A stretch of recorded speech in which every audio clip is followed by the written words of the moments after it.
guys. Today is January 23rd in our devotional. And today it says a positive outlook on life. Philippians chapter 2, verses 14 and 15.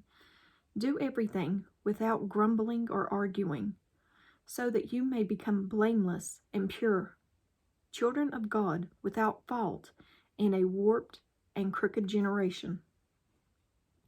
Proverbs chapter 17, verse 22. A cheerful heart is good medicine, but a broken spirit saps a person's strength. Colossians chapter 3, verse 17. Whatever you do, in word or deed, do everything in the name of the Lord Jesus, giving thanks to God, to Father, through him. Philippians chapter 2, verse 15.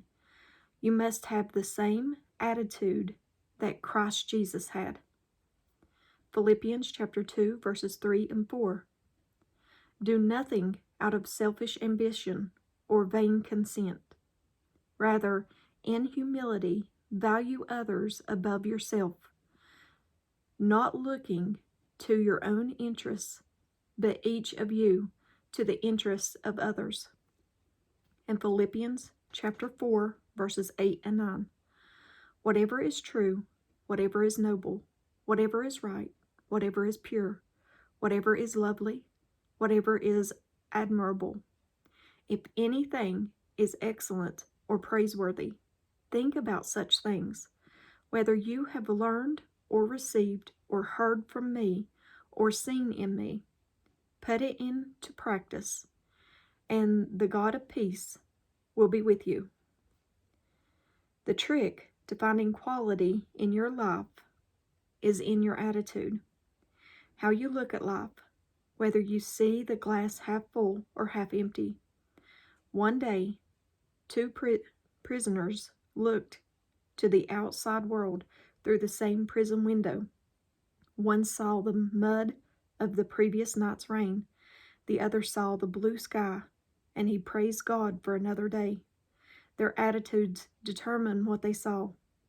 You must choose whether your attitude will be your greatest asset or your greatest obstacle. And that was our devotional for today, January 23rd. As always, give me a thumbs up or a thumbs down. Like, share, and subscribe. Join me on the Disciple server. Several people on there do Bible studies, not just myself. So join us on there. And if you join, the link's in the description. If you join, send me a message. Let me know that you joined from YouTube, okay? But I love you guys, and I hope you have a blessed day. I will get another video. I've been working on another piece of Jonah, so I will get another video out later today, okay? But if I don't see you in the next video, I hope to see you in heaven. Bye, guys.